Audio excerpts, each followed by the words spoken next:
Hey everybody, welcome back to another action-packed, exciting episode of Scotty's Record Shop.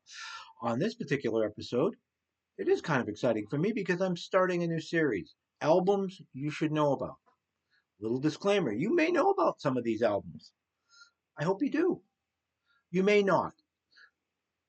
The point of this is putting the spotlight on some albums that maybe are not quite as popular, maybe an artist's catalog that has a lot of popular albums, or just something that I've discovered that I want to share with you. Maybe it's that simple, isn't it? You probably will not see Hotel California, Rumors, or Dark Side of the Moon, or Kind of Blue, something like that.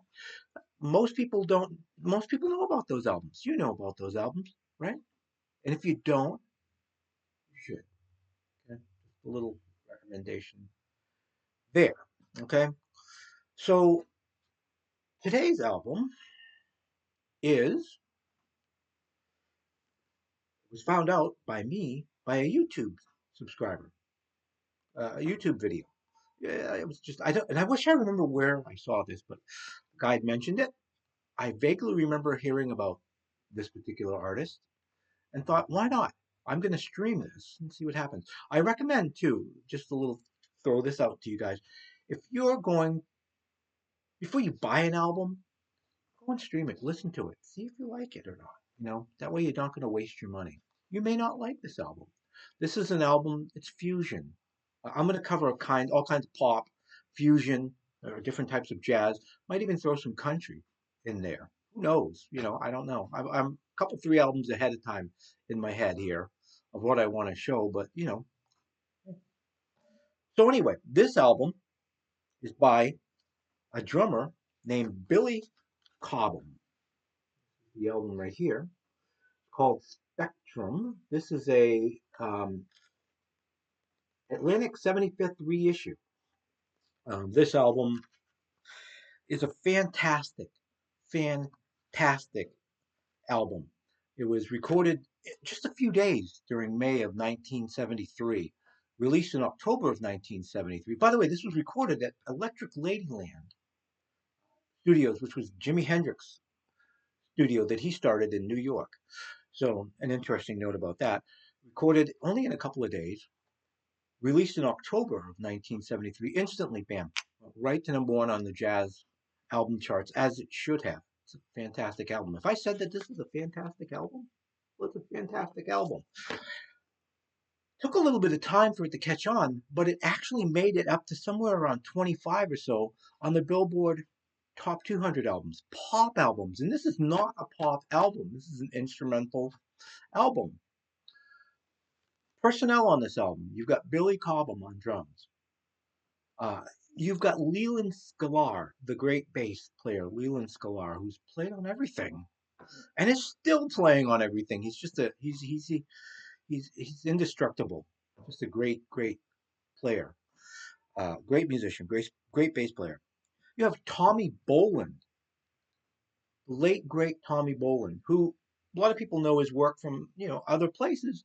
I'll tell you, you have not heard him play guitar until you've heard him rip it up on this.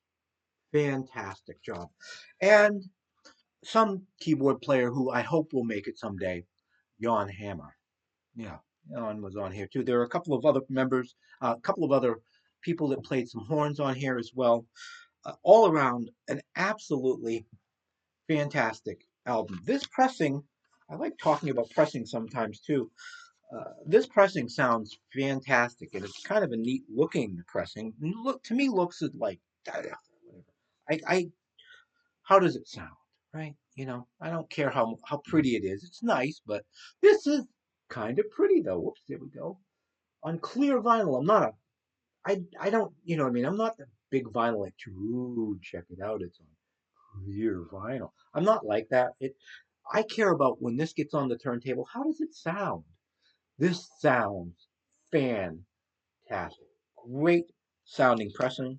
I have not heard the original pressing that came out in 1973 on Atlantic, but from what I understand, it is a fabulous sounding pressing. But this is a nice, clean sounding. The vinyl is clean. It's just a great sounding record. I highly recommend it. Okay, so over the last couple of videos, since I've been back here on YouTube, I've kind of starting to mention other YouTubers, and I'm doing this because I want to kind of tie everybody together. I think everybody's I just like doing this. I like giving these are videos that I read. Take two. I've made this video so many times or tried to. I'm not editing this crap. You've got me in my full glory, as terrible as that can be sometimes. YouTubers. Some of these YouTubers I've watched for years. Some of them I've kind of just found out about. This particular person has been around for a couple of years, I think. I just discovered her probably about 6 months ago, and that's Melinda Murphy. She has a great YouTube channel. Really sweet lady. I'm friends with her on Facebook as well. She's a really sweet, really smart lady. Uh, she does album reviews, new album reviews. She talks about different pressings, what she enjoys, her and her husband enjoy.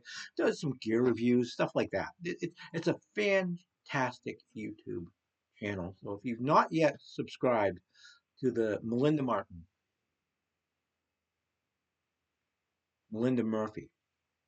I keep wanting to say Melinda Martin because I know Melinda Martin. Melinda Murphy. Sorry, Melinda. If you do not know about her channel yet, please subscribe. Okay? While you're at it, if you have not done so yet, please subscribe to Scotty's Record Shop. Like, because that's kind of important to this whole algorithm thing, and I'm trying to get out there a little bit more here now. So please like, subscribe, and share. It would really mean a lot to me. It does mean a lot to me that you've taken the last 10 minutes or so of your busy day to watch me and my foolishness. Okay? I'll be back again real soon. But until then, peace and love.